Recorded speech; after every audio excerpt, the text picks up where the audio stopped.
guys, and welcome back to Free Your Mind. If you're new to the channel, I welcome you. We welcome you to this thriving community of victims and survivors of child sexual abuse, of abuse, neglect, trauma, and that we're just, we're all just trying to get through it.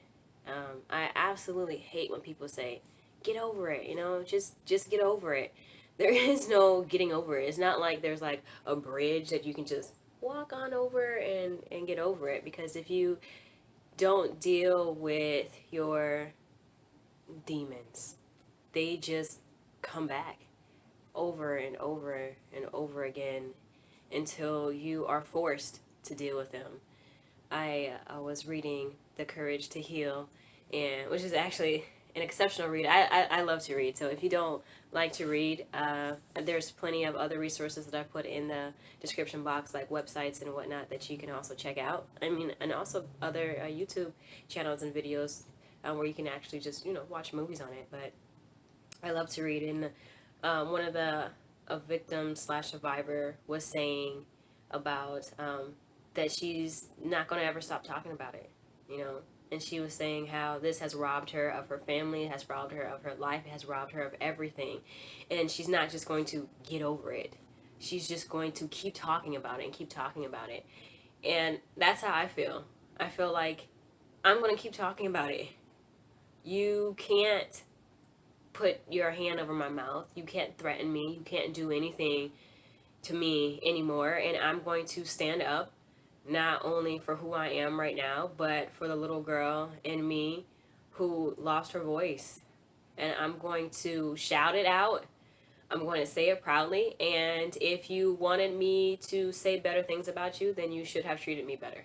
That was a post that I saw on Pinterest that really hit home to me. And I thought about it. I was like, yeah, this is my life. This is my life. And a lot of times, victims and survivors, we don't come out and we don't say what happened because we're so fearful of the backlash. We're fearful of what our families are going to say, what our friends are going to say. I know that even in doing these videos, I just have this fear of what my family is going to say, like, or people are going to, that I grew up with, are going to think that I'm gross, or they're going to, there's just so many negative words and connotations that go with like surviving something like that we are the ones who did it, and the finger and the shame should be pointed on the perpetrators and not on the one who's healing, because this is a life journey for us that we will have to go through our different stages over and over and over again. And even in the book that I'm reading, The Courage to Heal, they were saying like it's almost like a slinky. You just keep on traveling these same kind of stages with a different insight over and over again, and that it does get better. And that is just the reality for us, like a sharpening of our knife, a sharpening of our tools. And it's just really kind of ridiculous and sad that a lot of times we hear "get over it" as if this is not a mind altering situation that we're dealing with on a day-to-day basis, that every single second of the day we are fighting to heal, we are fighting to survive, just to get through it, just to get through the day. But I just decided that I wanted to stand up for myself. I wanted to stand up for the little girl inside of me. I wanted to stand up for the little boys and girls and people out there, men and women, who don't have memories. I don't remember from about 0 to 9 my home life. I don't have any memories of my mom and I by ourselves. And I only have one memory of my father and myself by ourselves in this house that we grew up in. And that was when I remember it was upstairs in my father's and my mother's bedroom, and I asked him, "What does bumping and grinding mean?" and he was sitting in the rocking chair, and he said, "You know how you do a hula hoop? You know how your body moves with a hula hoop?" And I said, "Yes." And he said, "That's what bumping and grinding means." And I had to have been, I mean, I was under 9, so I had to have been anywhere from, like, let's say 6 to 9 asking that question. But I don't remember. The only things that I do remember are going to school, teachers, classes. I love the school that I went to. It was an amazing school for me. That was one of the highest highlights of my childhood, was being able to escape in school, because at school I was loved. At school I was motivated. People, especially this one particular person who is now a very instrumental part in my life, they just saw me. They saw way more than anyone could ever at that time see in me. And I think they are one of my saving graces. But school just became this escape for me. I thrived. I was in, you know, like across the board, like straight A student, and my father was very hard on us, and especially me, about getting good grades. If I didn't get an A, it was like, why? Nothing was ever good enough for him. And I just grew up with that mentality of that I was just never good enough for him. I was just never good enough for myself. And it just traveled with me. And I remember even in my early 20s just having these breakdown moments and feeling like that I was behind. That I was behind, even though at my age, I think I was like 19, I was in school, I had a job, I had my own apartment, I had bought my own car, I had all these things, but I still felt like I was behind. Nothing that I did was ever good enough.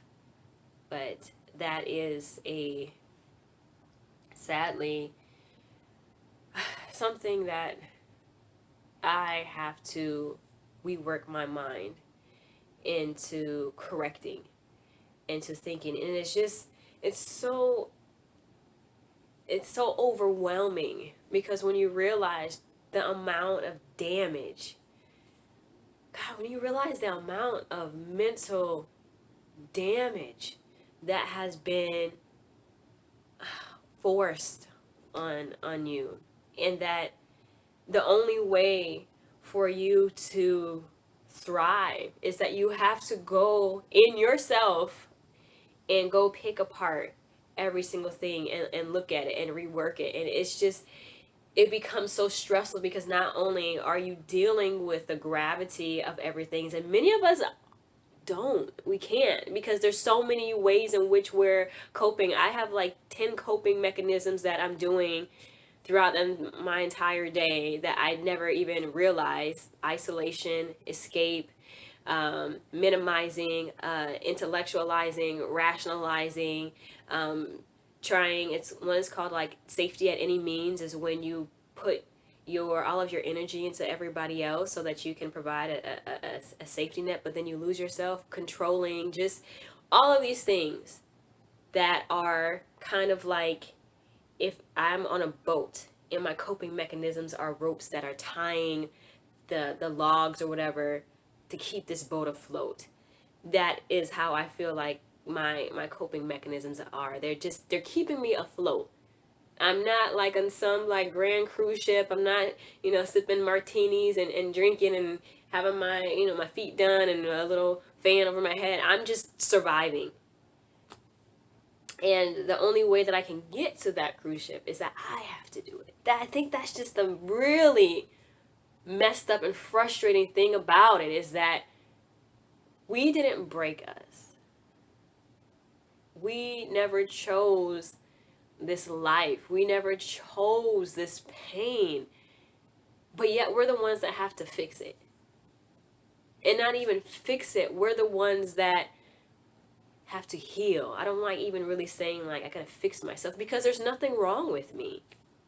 I'm a firm believer that, everybody's broken in some way, shape, or form. Nobody's perfect, and we all have things that we can, work on ourselves. But when you have been brought up in kind of these tatters and shattered pieces of yourself, and you were never really taught what a true teacup looks like, it's almost like you have to not only go out and try to understand what a teacup is and what it looks like, but how to piece it back together.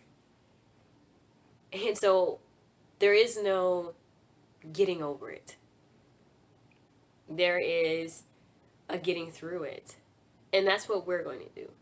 We're going to get through it. We are going to heal. We are going to thrive. We are going to do whatever it takes. Because I looked at myself in the mirror the other day, and I talked to myself and I said, you are just outstanding. You are amazing. Just the amount of strength that you have to get up every single morning and to make the decision to do it again every single day. You, my friend, my ally, are amazing. The strength that you have, the courage, the conviction to say, hey, I want more out of my life. I deserve more from my life. And I realize that, hey, I may be shattered and I may be broken right now, but I have the ability, I have it in me to be something greater. And because I am broken and shattered, I have the ability to piece myself back together, to know how to piece myself back together. Because if it never breaks, how do you even know how to put it back together again? You put a puzzle together, a puzzle comes already assembled, and your 2-year-old comes and knocks it all over the place, and you're devastated. Because you're like, I don't even know how to put this back together. But if you're that puzzle piece that already comes broken, that's not assembled, and you assemble it, and then somebody comes over and knocks it out the way, you know how to put it back together again. You know how to put it back together again. And that's who we are. We are allies. We are victims and survivors of the most traumatic, barbaric thing that could ever happen to any one soul or person. And we are building ourselves and putting ourselves back together again. Not just one time, but so that we know from here on out how to do it over and over and over again. And if we see somebody who has a little puzzle piece that's knocked out, we can aid them and we can heal them. So perhaps there is a little light at the end of the tunnel. Perhaps that we, in trying to understand it all, we really get in touch with who we are and are able to be vulnerable and gentle enough with ourselves to love the puzzle, to piece the puzzle, to heal ourselves and to heal others. So until next time, guys, keep loving, keep thriving, man, and do something amazing for yourself today. Do something out of this world amazing. You deserve it.